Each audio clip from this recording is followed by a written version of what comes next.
Guys, so it's about that time. It's July, just hit July 2nd. Well, our tomatoes have been doing so good. They look good. I mean, it's been hot, like really, really hot. And the Burpee SuperSauce Indeterminate hybrid tomato has been amazing. It's fruited so many huge tomatoes. We've already harvested, I can't even count, just countless. I've already jarred some salsas and some just whole tomatoes, and it's doing really good. So this is what we have left. They're still ripening. I think because of the heat, it's kind of slowed the ripening process. But let me just go ahead and show you what's on the vine. As you can see, because of the heat, you see the yellowing and how the flowers are kind of coming off.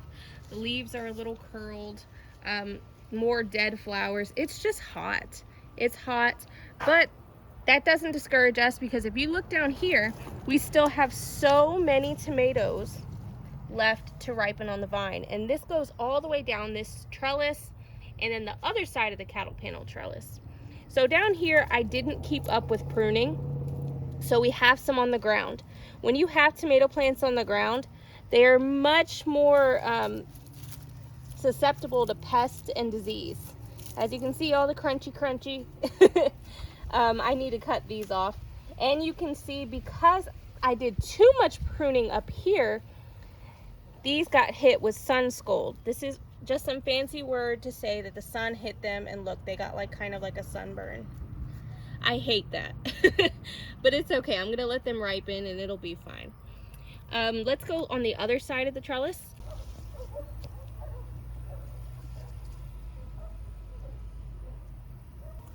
Just a little tip, we companion plant. If you don't know what companion planting is, you can easily Google what it is. It's pretty much creating a place where the plants kind of work together. You want the tomatoes to have good nutrients. So marigolds are really good for pests. Basil works really well with tomatoes, and basil just tastes good with tomatoes. Like when you're making tomato sauce, marinaras, add some basil. You can never have enough. And we love adding basil to pestos. We do a nut-free pesto. I just like it better, and it's easier because pine nuts are super expensive. So I could probably add that little recipe in the description, and I'll add a canning recipe in the description as well. I just wanted to show you guys some options on what to add with the tomatoes.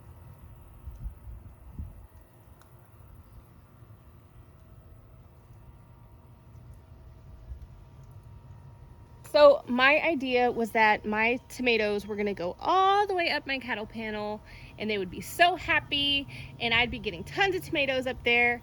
Didn't end up happening, and I'll tell you why. I just dropped the ball when it got really hot on pruning. So I could have, when this was smaller, I could have pruned all the bottom branches. And I wouldn't have had to worry about all these all on the floor. And it would have promoted growth on the top. That didn't happen. So there were a lot of branches on the floor. So what I ended up doing was I took string, tied on the branch, and then tied it through there, and then took another branch on the other side, and I just lifted them up. That's been working for me. You also don't want the branches so low, because you want airflow.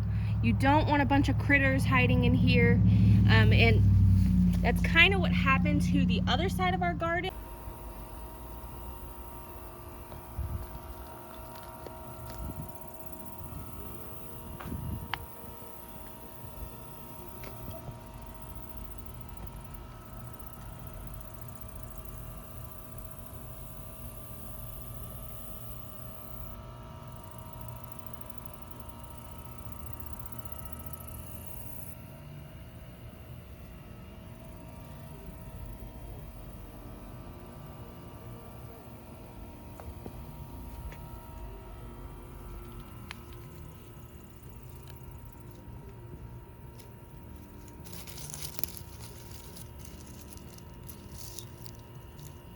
Have Burpee tomatoes over there, and they're not doing nearly as well as in here because I didn't tie them up soon enough, and I did not prune them as hard as I did here.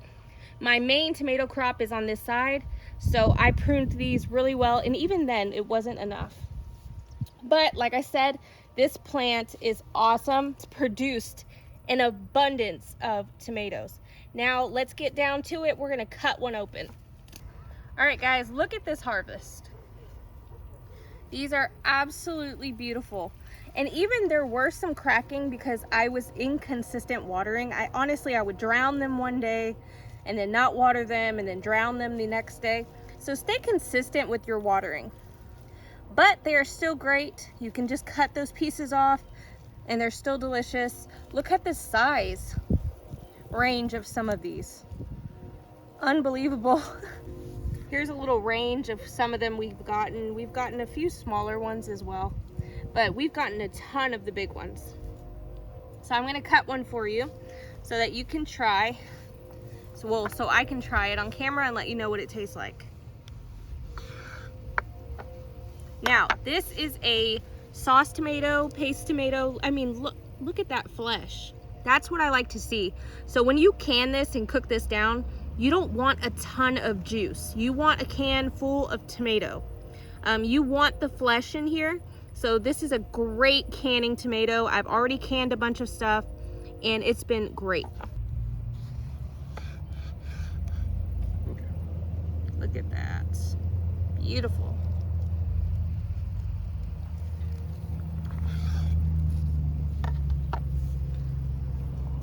So we're gonna try it. It's a really good tomato. Like, I'm so impressed. It's just enough juice, enough flesh. It's almost like a tangy sweet. I don't even know how to explain it. It's just a little tiny bit sour, but also sweet. Does not taste like any kind of store-bought tomato I've ever had in my life. Usually people who don't like tomatoes try a fresh tomato and they like tomatoes. I ended up cutting a bunch of these tomatoes for a potluck at our church, and one of the first things that people said, did you grow these tomatoes? And I'm like, yes, we grew them. They're delicious. And they usually at potluck, when we cut things up for tacos, we end up going home with a ton of cut up onions, a ton of cut up tomatoes, like, you know, the fixins that not everybody ate. They ate them all. We had huge bowls of tomatoes that day and they ate all of them. So I just want to go ahead and give my approval. These are delicious. I know some of you are kind of heirloom snobs, and that's totally fine. I love heirloom tomatoes, but for me, I need something that is going to work where I live. And if you are in North Texas and you are not trying to spend a ton of time on your tomatoes, plant Burpee SuperSauce tomatoes. They literally took care of themselves. I pruned a little bit, you know, and even with the ones that weren't doing as well, they produced a ton and they're still healthy. I know a lot of people in my area who are ripping tomatoes out right now and they're ready to plant their fall tomatoes, which if you are gonna do that, buy tomatoes, plants already started, or cut off a branch and root it in water. And then you can have a part of your plant for fall and just put it in the ground. I've already cut some branches of these and I stuck them in water for friends and family who are gardening and to try to start a few more. But these tomatoes are still pushing so hard that I'm not ripping them out. I'm just gonna see what they do for the rest of the fall. So I hope you enjoyed the video. I hope I encouraged you to go ahead and buy these seeds. They're on burpee.com. They're delicious. Do it, can it, love it. Have a great day.